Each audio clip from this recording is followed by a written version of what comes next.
Good morning. Right, we've still got a few people coming in, so I'm just going to keep letting a few people in whilst we say good morning and make a start.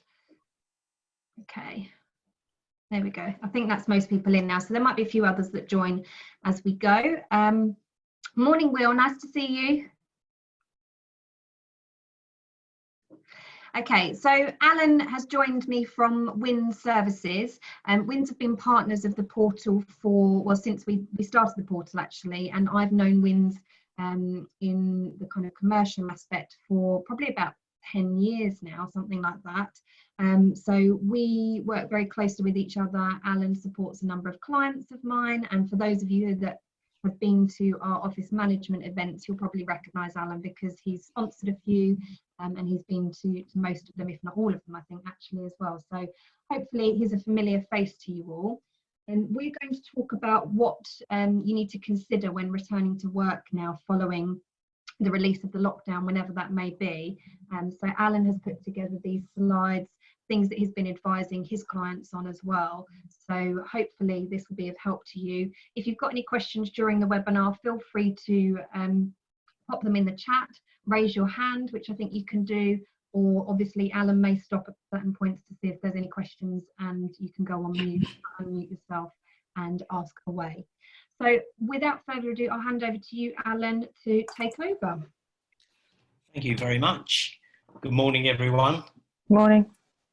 There will be 6 rounds of 10 questions, including a picture round. Categories are geography. Oh, wrong one. Sorry, I'm getting confused there. I thought it was on a quiz. That's the wrong one. That's the wrong one. Oh, dear me. Anyway, thank you for participating in this hopefully informative presentation on return to work. And again, thank you, Hannah, for organising these webinars. I'm sure you will find them really useful. I certainly do. And it's a great link between what's going on in our own lives, in our own worlds, and the outside world, which is quite restrictive at the moment for understandable reasons. Anyway, I have around about 7 slides, and it'll be no more than about 12-15 minutes if we just flow through. Hannah's going to jump in at the end with a couple of slides, as Hannah said, if you've got questions you'd like to ask and stop, then fine, that's not a problem, or you can save them and ask them at the end. So either way, off we go. As an office manager, stroke PA, stroke facility manager, of course you're jack of all trades, master of none, and you'll have multitudes of things to consider on returning to work, ensuring primarily that your staff return to a clean and safe environment. So basically it's an MOT. So it's almost like moving buildings in a way that you do all these checks, but obviously it's an existing building and there might be some exceptions. Some people may be moving, I don't know. So basically the whole idea of this is to consider all these things that you need to look at, and I'll use soft FM for cleaning, maybe catering related, security, and then you've got your hard FM side of things where you have your M&E type things, mechanical, electrical, and all sorts of things like that. So that's really the purpose of this return to work presentation. And if we can go through that, I mean, the main thing, obviously, is, as you can see at the top of the slide, the COVID-19, the situation with that, and these uncertain times certainly create this uncertainty for people. So I just want to go through that. If we can go on to the next slide, please. Basically, the first consideration is making sure that you have a very safe workplace. Is it safe to return? I mean, if, like a lot of people, your building's been vacated, unoccupied for some time, then the chances of infection with COVID-19 or any virus really is minimal, because although it stays on surfaces for quite a while, up to 72 hours, if you've not been in for a couple of weeks, the likelihood is then it's not going to be there. That said, you may have key workers going in, you may have maintenance guys, maybe security, So there could be a risk. So you need to consider that risk as well when you're looking at your risk, when you assess the risk for your building. And the obvious things are like the touch points, the surfaces, IT equipment, that type of thing, where if someone has been going around, albeit that it's been fairly empty, then there could be a small risk there. Basically, there are other things to consider when you first move in. Early occupation, I would call that. Then you'll have some staff that may be infected. No one knows that because obviously with the testing at the moment, it's a problem. We all know that it's a challenge, and we don't know if people have actually had it, have got it, or may get it. So really, as far as that's concerned, you need to consider early occupation, and so that's another consideration. Physical, I mean, what you could do is a pre-physical deep clean and sanitisation. You can do electrostatic clean, which I'll come to a bit later on, or fogging, which is more in-depth type thing. And during these additional measures, using sanitising agents on touch points, and you could use your in-house team if you have cleaners, or your contracted company, to just either redirect the resource that you already have. In other words, maybe not so much focus on vacuuming carpets, maybe focusing on touch points, sanitising areas where, like workstations and so forth, or maybe increasing the hours so that you do everything plus all these additional measures that you require. So these are all things that we can do. Now, just talking about COVID-19 and the sanitisation cleaning, your conventional way of doing it is to physical clean it, which you can do as long as you're using the correct type of PPE, of course, the correct sanitising agents, chemicals, and the correct procedures, the methods. And that is a fairly labour-intense way of doing it, but it's effective. And again, you can either use your existing team, or maybe you can bring in an external team to enhance that process. One of the things that we do as a company, it's the only sale bit I suppose I would use, but we prefer the electrostatic clean because it's not labour intensive, and it's very effective on eradicating this without minimal disruption. So basically, it's user friendly, so it can be used around people. You don't have to turn off critical systems, unlike fogging, which you do if you're using fogging properly.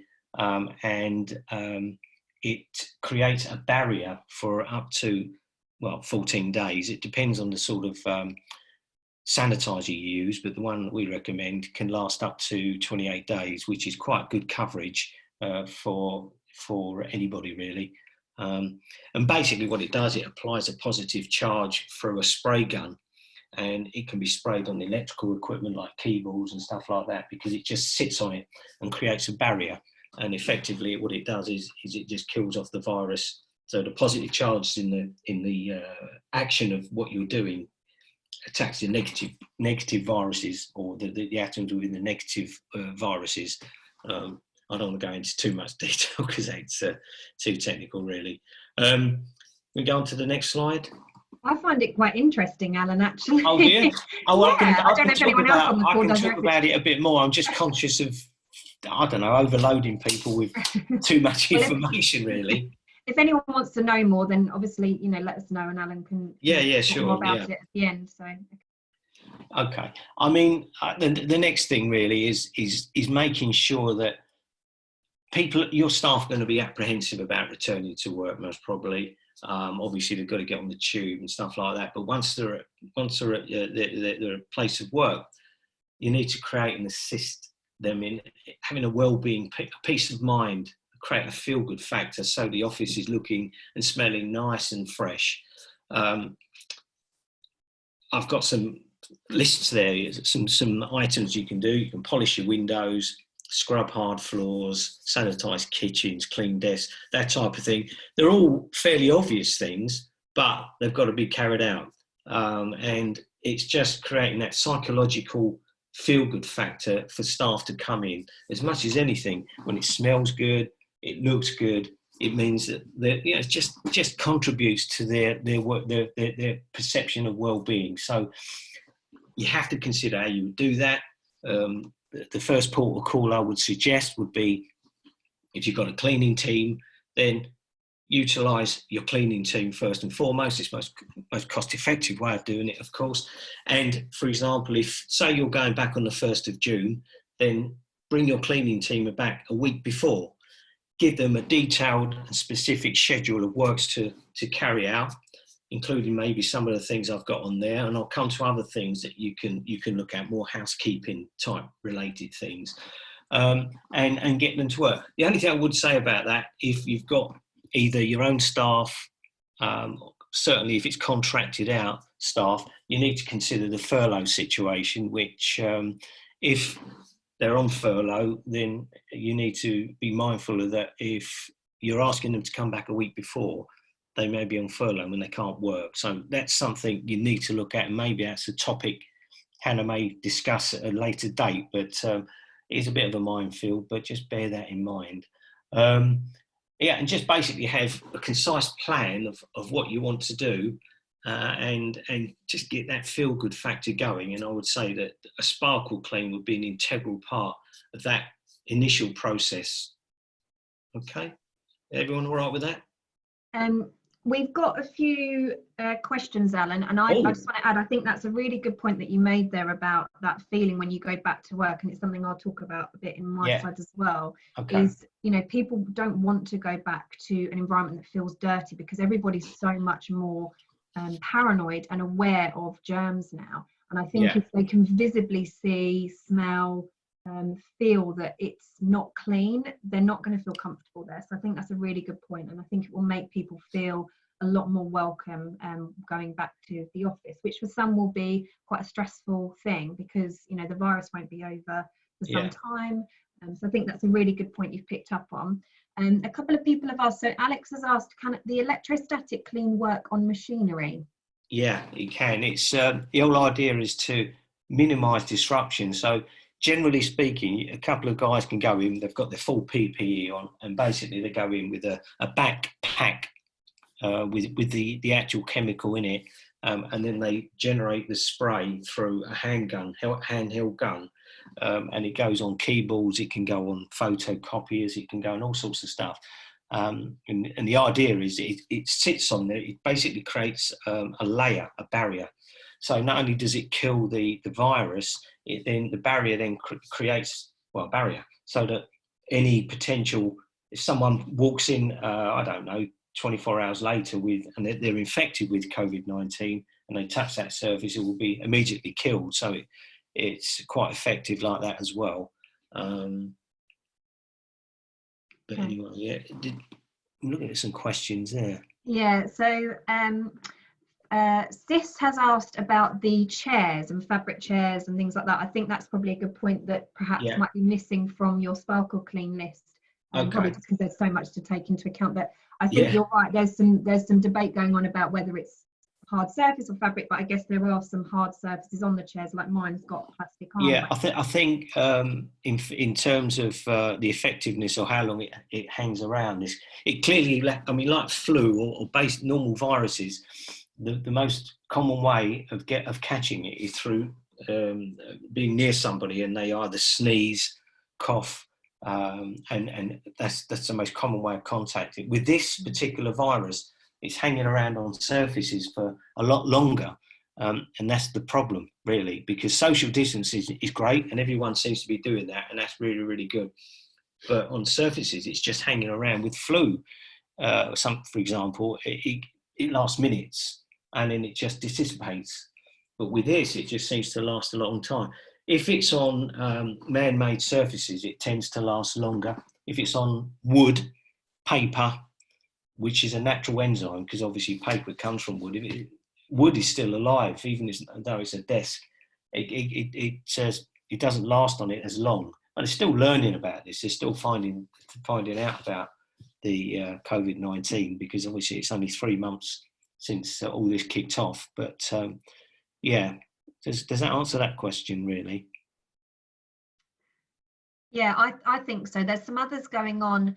I think, so what about things in people's desk drawers, next to the desk and office cupboards and drawers? So I think you could, Alan doesn't know obviously everybody's office individually. So No. I think it's for you, this is advice. Obviously Alan can, have a chat to individuals if you want to after this. Yeah. Within the portal for anyone that's a member. And I'll share the recording of this and his details as well.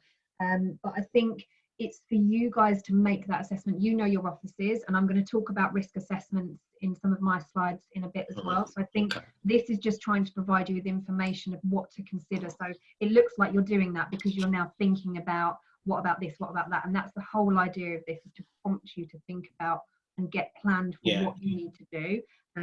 We could sit here forever. We could talk about plant pots, telephones, all sorts of other things that you may or may not have in your office, whiteboards, pens, paper that's sitting in the, door handles and so on.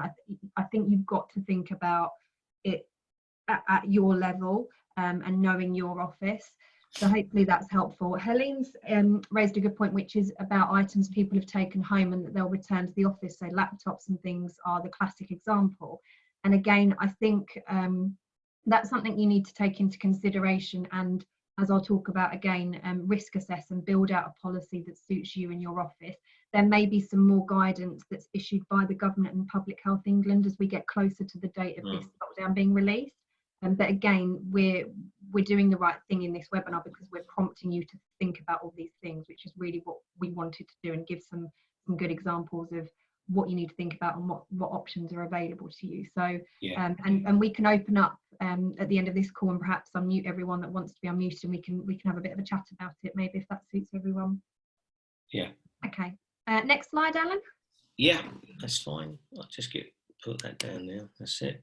I mean, additional services, window cleaning. I mean, I don't know about you guys, but when I get up in the morning, make myself a cup of tea, go into my conservatory, and it's a nice sunny day. I look out and it's all smeary. I think, oh dear, can't think of anything worse. And I think it's a perception thing. Get the windows cleaned. I mean, whether you do it with a local contractor or it's all part of the service. That's lovely. Just have that feel, and hopefully it's a sunny day or when everyone returns. It's just a feel-good thing again, really. On the Legionnaires prevention, I know this is now moving on to something else, but as you may well be aware, there's 3 key factors that any bacteria requires, and that's warmth, which is typically in an office environment about 20 degrees. Moisture, well, water is moisture. And of course, the key factor here is time. And if buildings have been unoccupied for quite a long time, as most of yours, I'm sure, will be, then that's something you need to consider. It's been weeks since taps have been put on, toilets flushed, showers, that type of thing. So in the first instance, I would just recommend that as part of your return to work, which can be done either by the cleaners, you may have security people that go around during the course of the night shift, I don't know, or you may just do it yourselves, but just run your taps, just flush your toilet, just do all these things that move water, so that you're getting rid of stagnant water, which totally reduces the risk of Legionnaires. Of course, from a professional perspective, you may consider getting everything checked through. Again, Hannah might allude to this anyway, but I'm just talking about things that you can do on a sort of basic level, really, and carry those sort of things out. So, moving on to other basic housekeeping checks. Some of these, again, can be part of the sparkle clean. They don't have to be done separately. So when you put together, what do we need to do when we have the sparkle clean put together? Well, again, toilet flushing, that covers a number of topics. I've just mentioned it in Legionnaires. I mean, looking nice, ensure that the stagnant water's flushed away and it's clean, it's non-smelling.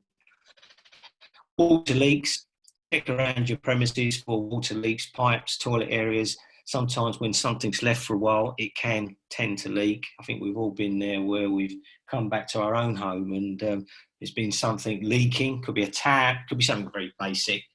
Fire risk assessment, carry out a full fire risk assessment, fire alarm testing, fire extinguishers, that type of thing. And of course the doors, the door access systems, make sure they're all working, they're secure, they're safe, and they work properly.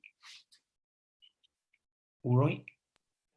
Alan, sorry, I've just forgotten a question that Will asked about the electrostatic clean and the sparkle clean. Will doing a sparkle clean after an electrostatic clean ruin that electrostatic clean, or do they kind of complement each other? Yeah, if you're basically, if you carry out an electrostatic clean, you don't need to sanitize anymore. What you do is you use electrostatic cloth. Do you know the microfiber cloths you get? They're color coded normally. All you need is one of those. So you're looking really at this stage after you've done that with the sparkle clean is to eliminate dust. So that's all you've got to do for that. Thank you. Okay. Just moving on to more housekeeping duties, really. I'll start on the left. Lights, carry out full check of your lighting, sure it's working, including your emergency light fittings. General power, make sure that all the PCs work, or generally all power's on, basically. Fridges, again, coming back to a sparkle clean, why not include that?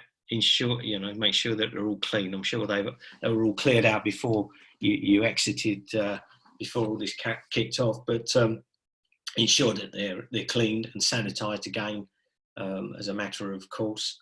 Coffee points, everybody's got different types of coffee points in their building. It depends on the manufacturer, of course, and the process within that. So just check the machines, go through the manufacturer's recommended process of cleaning, sanitize all walls and surfaces around that, of course. Things like microwaves, make sure they're cleaned. Any descaling that you need to do. Vending machines basically come under coffee points, I guess. You may have an external company that comes and does that, that's fine. Just ensure that they're booked in before you go back. CCTV, if you have that, check monitors that are working. Fire extinguishers, well, that really comes back to your fire risk assessment. Make sure they're all located in the right place and people walking around haven't taken them off the wall and propped the door open, because one of the things that people were recommended to do, which made sense because it reduced touch points, was to keep all doors open within office environments. So you may find that some fire extinguishers are holding doors open. That's the reason I raised that one. So makes sense why you keep doors open. Of course it does, but obviously there's a security risk, but also some people prop it open, and invariably people tend to use fire extinguishers. Which they really shouldn't. I know, but just in case anyone thinks it's okay, you really shouldn't. Oh no, I know. No. But when we've gone around doing these cleans, all the doors have been, not everywhere, but some doors have been left open, and yeah, they've been using those. Consumable items. I mean, nothing worse than going into your washroom and there's a lack of supply in there. So just as part of even the sparkle cleaners, one of the tasks, just include putting all the hand towels in the kitchen, putting the toilet rolls in the toilets, making sure there's adequate supplies of soap. And it does also come back to that, well, soap particularly. I mean, make sure you've got enough soap, whatever you do, because it's so important. And soap is as effective, washing people's hands. There'd be people washing their hands far more for good reasons. And so just make sure you've got adequate stocks. Just make sure that your supplier has got adequate stocks, and you know that they're going to be able to supply you with your consumable items, because there has been a big shortage, as we all know, of sanitising products. So just make sure you have that, because one thing I would say is on the return to work, when your guys are back at work, one of the first things they'll be looking for will be sanitising agent. And I know that's a challenge at the moment. And as a cleaning company, we're finding it difficult to supply our own clients as well. So it's been taken up a lot of our time on that basis. Waste bins, just check again. Sparkle Clean, part of that. Just check that they're empty. If there's anything hanging around, get it down to the designated waste point. If you have got clinical waste or anything like that, or sharps, bins, or anything of that description, first aid areas and stuff like that, just make sure that's all totally clear and sanitized and ready to go. Okay, is that okay? And finally, last but not least, mice and rats. Well, they're not into social distancing or self-isolation. For them, it's business as usual. So take a very good look around at any obvious, well, not so obvious clues. I would suggest maybe looking at a professional company. You may have a contract already in place, but certainly have a look round and make sure that you haven't got any unwanted visitors or evidence of unwanted visitors around the building, because it's been nice and quiet for them, and it's playtime. They're out and playing and enjoying themselves. So just have a good check on that. So that's that. Yeah, and I think lots of food. Gabriella's just pointed out about snacks and cereal boxes in cupboards and staff lockers. So before I go to my slides, we'll go through some of the questions for you, Alan. But I think that's a really good point. You know, when there are inactive buildings and less footfall, the mice and rats will come out to play. So it's really important to look out for droppings and any signs of rats and mice and things. Chocolate apparently is a really good way to trap them, and you can get, I'm sure Alan you know well, but you can get like these little, I can't think what the word is, but you know, kind of under the microscope illuminated lights where you can place powder, and then you can use the UV light, I think it is, isn't it, to see where they've gone, and you can place chocolate and things as a trap for them, or as a way to try and find out how they're getting in. If you're in a building that's got building works nearby, or immediately next to it, or above and below, while this has been going on, there is a high chance that you'll have them, because they tend to move when there's building work going on. So just bear that in mind as well. So that's a really good point. And for me, I think what Alan said has been really helpful. So hopefully so far you found that of use. So we've got some questions, one from Zar. We're moving into a new office after the lockdown. I know about that very well. And we introduced working from home at a really early stage, and our office was mostly unattended ever since. So in our case, will it just be recommended to electrostatic cleaning with the equipment that was sent for staff? And so Zara, before I jump to Alan, knowing what I know, obviously you have had some contractors in there, like Mark's guys finishing off. So I would think about when you last had people there. Security are obviously walking the floors as well. So I think they're things to consider, is when people were last there, in terms of what action you then take when necessary. But Alan, what do you think about the staff equipment and anything else there? That I mean, you have to be very cautious. I mean, personally, once everything's back, if staff have taken equipment away and they bring them back, then it would need cleaning, really. You just can't take any chances. Any risk is no.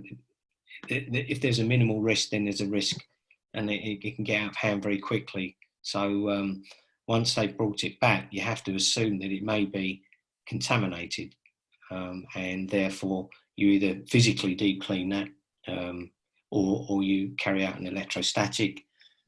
On the fogging side, I've not mentioned that, we don't actually do that, but with fogging, normally you turn off critical systems. So it's quite there are people who provide fogging where they don't do that, but I'm not convinced it's effective personally. That's my view on that. But so I would do that. Gabrielle also mentioned about below, what about snacks and cereals? I would, any dry foodstuffs that have been left there, I would just throw away. Just get rid of it. It's just not worth keeping, is it?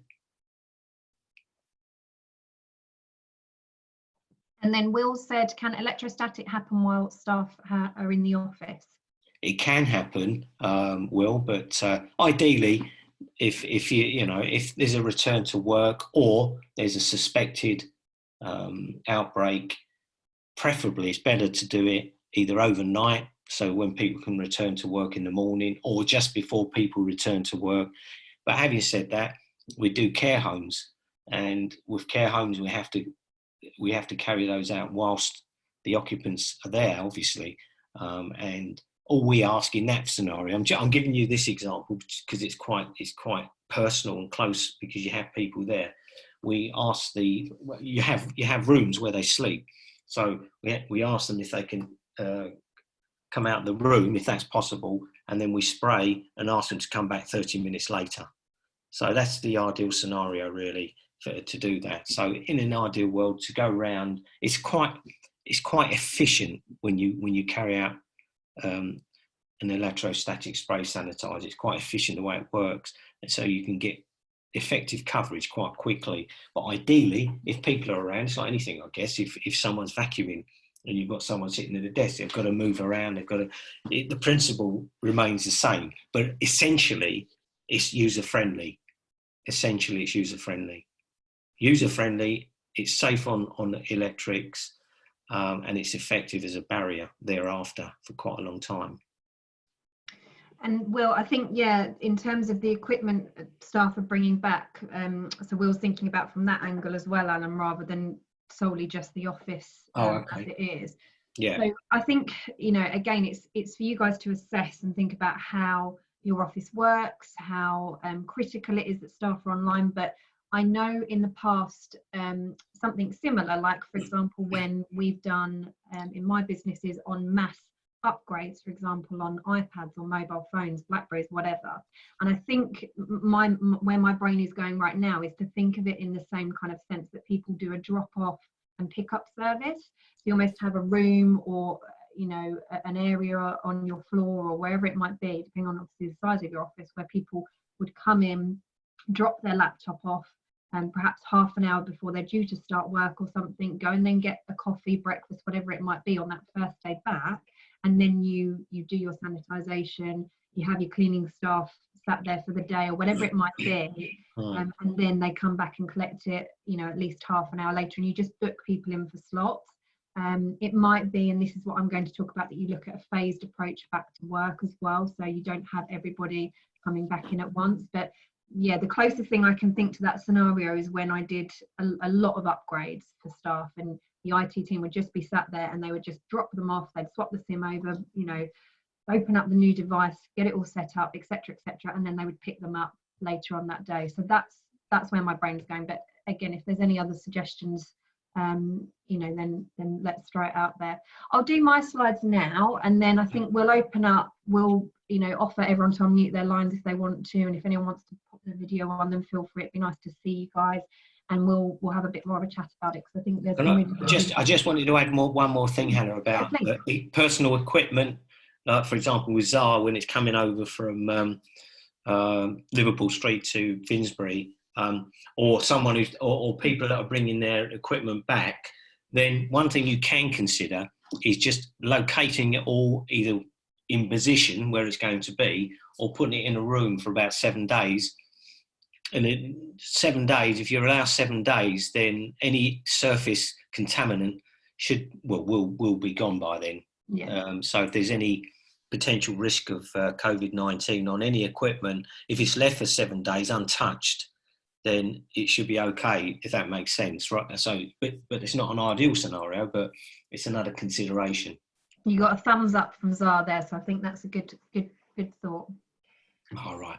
And then these are just other considerations. I don't necessarily have all the answers. I've got some ideas behind them. Again, you know, trying to think. I haven't been in an office properly myself for almost a year now, because obviously I've been on maternity leave. So I've really had to try and picture myself back into, you know, a full-time office operations management role to think about this and what I would do and what other people might need to do. But here's some ideas to throw out. So I think considering your people as a general title to this slide. So consider putting a return to work policy and action plan in place. And I think if nothing else, it's a really good way to just sit and think through all the things Alan's gone through, all the things I'm going to go through, and start to pen it down and get that to your seniors and have that document agreed, and then probably share it with your staff, communicate it so that everybody knows what you're planning to do, what your action plan is, both keep them safe, to keep you guys safe.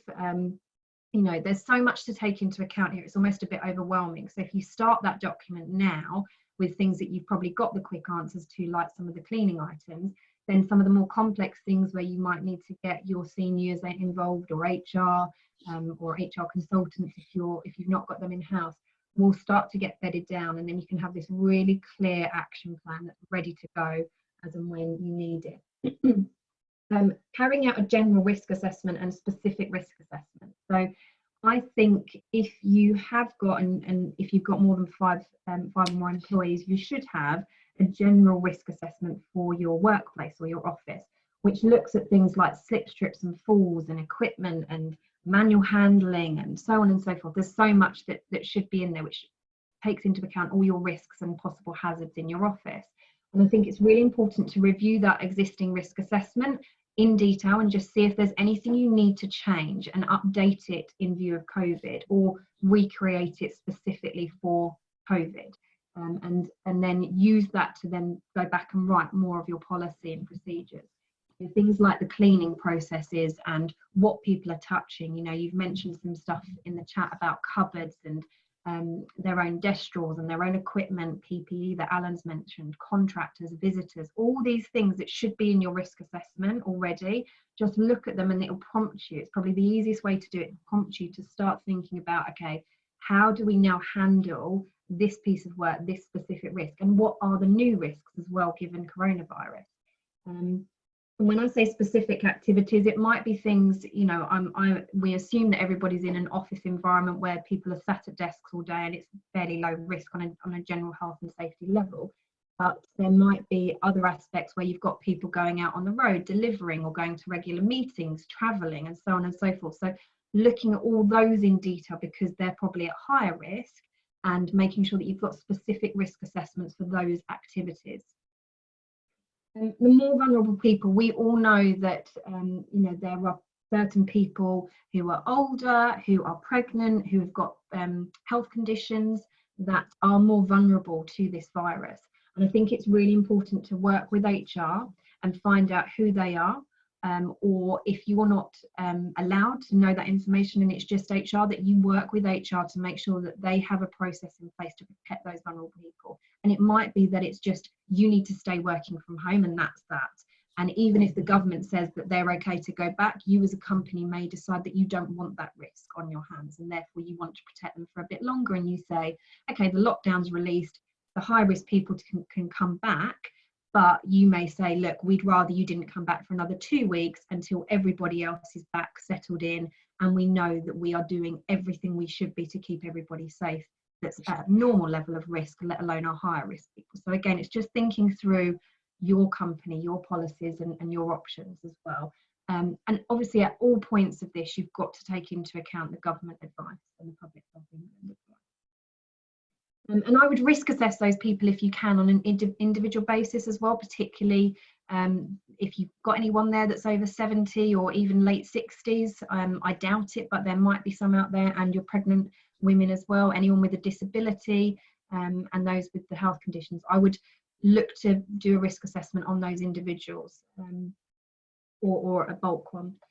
Return to work interviews, I think it's really important. So there's two layers to this. One is that you'll obviously have a lot of people returning to work who will have contracted the virus and who will have probably been quite sick from it. So I think it's important to make sure that those people that did have it are fit to work. So that's a normal thing you would look for in cases of returning to work from being out on long-term sick or over 7 days, that they're fit to work. They may need a doctor's note, who knows, or just, you know, the hospital discharge papers to show that they've been signed off as fit to work, and that you've got almost like a checklist to say, you know, have you still got any symptoms? Is it all in line with this public health guidance that they're out of the isolation period, they haven't got any symptoms, nothing's worsening, what they did have has got better, has recovered, I mean, I've read that some of the symptoms can stay for some time with people. They can still have a mild cough, but they're completely recovered, and so they're saying they're not contagious anymore. So I think all of that needs to be taken into account into a return to work interview that's done with HR and or line managers, whoever's most appropriate. But also, you may have people like me, for example. I'm going to go back to work. I have a part-time job with one of my clients in Mayfair, a couple of days a week. And when I go back there in end of June, I'll have been back from maternity leave. So I'm coming back from long-term absence.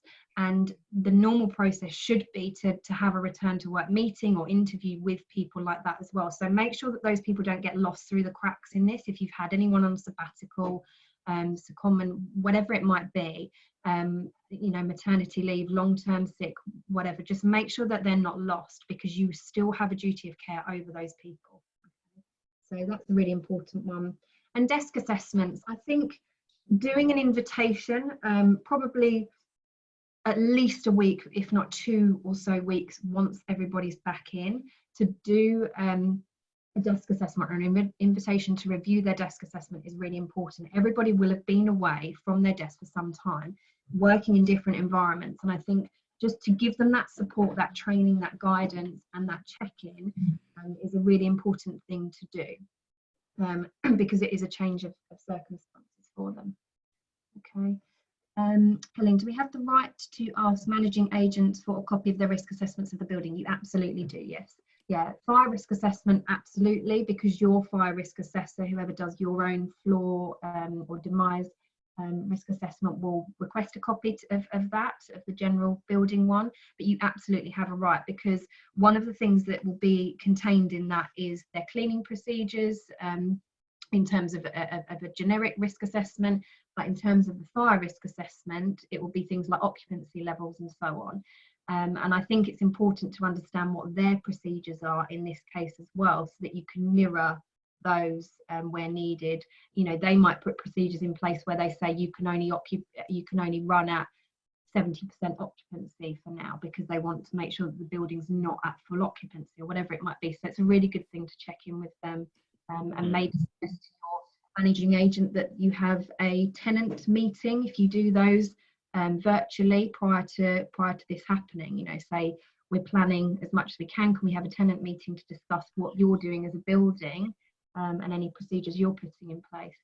They'll have common parts that Alan will know very well, because I'm sure he'll look after common parts in many buildings that they manage, and they'll need to consider how their cleaning procedures, all their touch points. Do they have extra hand sanitization stations? And there's all these mobile sink stations and things going out there now. So yeah, really good point. Okay.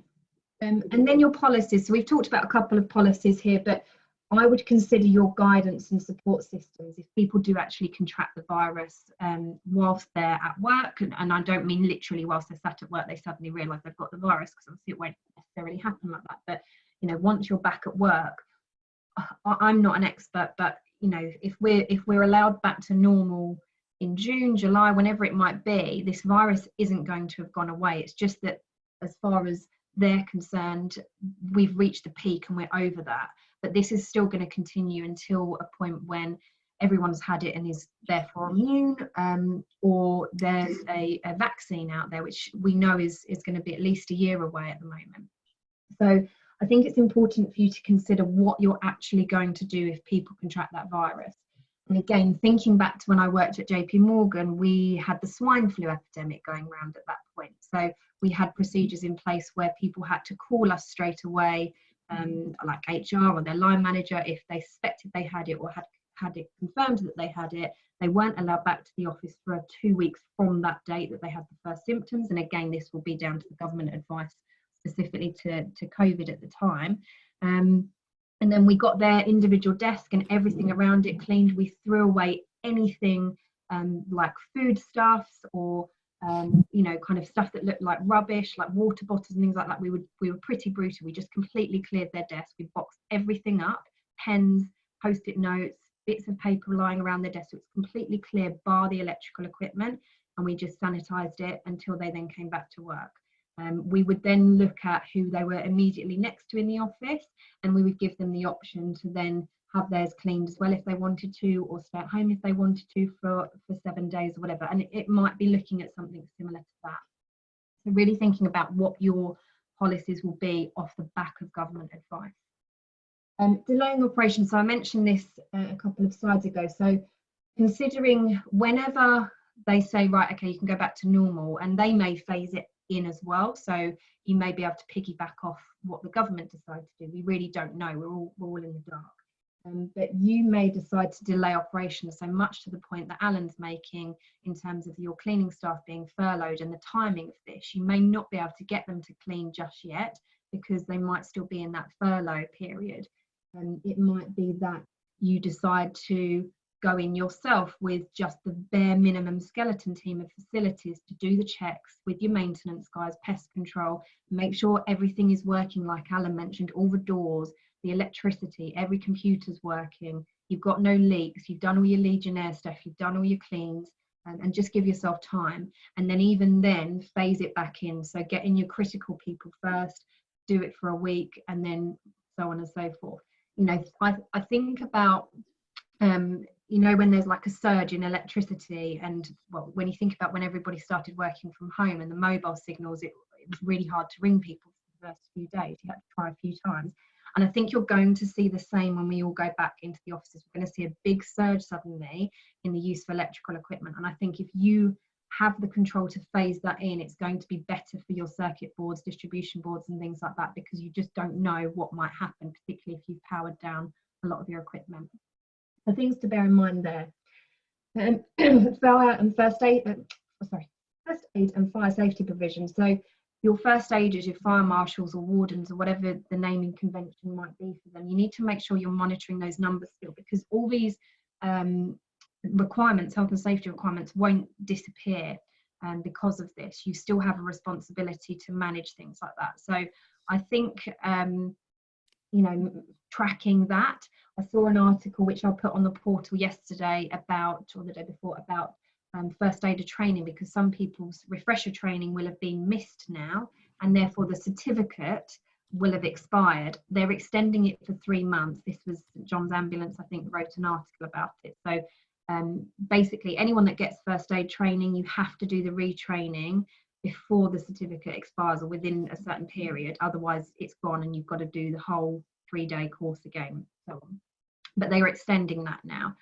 So I think you know, making consideration for that, having your tracker in place to know who is qualified, and making sure that you've got the adequate numbers still in place, perhaps appointing volunteers to step up and help out in case your numbers are low. Riddle, we know that there's been additional advice in place about riddle, so making sure that you're up to speed on that, and that you're clear on what to report, and share that with first aiders and other people that might need to know. Travel planning procedures, what does it look like now for you as a business, making decisions around that. And yeah, you know, if you've got a corporate travel company that you use, what are they doing to help you, and creating a policy on that. It might be that you decide not to let everybody travel straight away that had travel planned whilst this was going, because you're then increasing the risk suddenly because everybody's going out abroad, where it's probably then more likely to come back and spread again. So, you know, is it critical travel only until further notice that has to be approved? And visitor and contract management, and all of these things you need to put in your risk assessment and consider how you'll mitigate the risks of them. But visitor and contract management, how will you handle them? Will you let visitors in full stop for a while, or will you phase that piece back in as well? Your contractors, you know, what provisions are they putting in place for, you know, for example, wind services, what provisions is Alan and his staff putting in place to protect their staff and also yours in terms of PPE and so on and so forth. So thinking about that and your procedures there. And again, this is all, you know, high level thoughts to consider, because we just don't know what the advice will be. We still, as Alan said, are learning an awful lot about this virus. So hopefully that's a help. I have almost completed a draft action plan that I'll upload to the portal that covers all of these areas with some suggestions of things to write that you can then expand and elaborate on. So that will go in there, and I'll try and work on a risk assessment over the course of the next few weeks as well as a template. So they'll be available in the portal soon.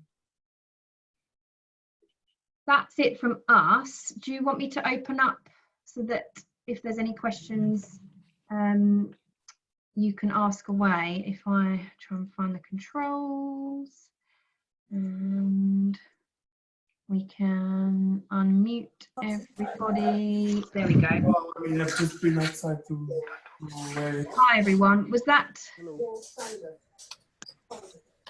helpful? Any questions, or anyone want to discuss anything at the moment? We have some things in here. So tips: be sure you've got surge protection in place. We had a problem with this in January. Yeah, absolutely. I think that's really important because there will be a sudden surge. Lots of building work. Yeah. There is a lot to do. Absolutely. Yeah. And does anyone want? I think a few people wanted to learn a bit more about electrostatic cleaning. Is there anything else to elaborate on there, Alan, or any questions anyone else has got? Some people are starting to drop off the call, which is fine. No? Okay, if there's no other questions, then we'll let you all go. We can, we can set up something else nearer the time again if needed, and if we've got more information. Oh, Evelyn, you want more electrostatic cleaning information? Yeah. Yes, because I don't understand what kind of cleaning is this, and it was asked. You were asked a few times about this. Can you explain me? Because maybe here in Bulgaria I am doing something, but I don't know the real translation of this word name. I can email if you like. Do you want me to deal Yes. with that on an email? Yes. Okay, Alan. It will be very useful for me because here in Bulgaria we have a little bit different kind of government regulation. So it's going to be useful just to learn how we are dealing with this in the UK. Okay. Eva, I'll introduce you and Alan on email, and then and I'll do the same for you. If anyone wants me to introduce them to Alan on email so they can get more information, costs, etc., then let me know, and I'll do email intros to Alan, and then you can. Alex has just put that on. You can do that, Alex, through Hannah, if that's all right. Yeah, no problem. Pretty, Will, Alex. Igor, I'll do that, and anyone else that wants that as well, we can do that, and then Alan can share some costs and things as well, because I know there was a question about that. Okay. Right, well, hopefully that's helped everybody. You're a legend. Thanks, Hannah. Pleasure. Right. Thank you. Thanks, Hannah, so much. She's well done. Thank you to both of you. That's really Bye bye. Bye. Take care. Speak later. Bye.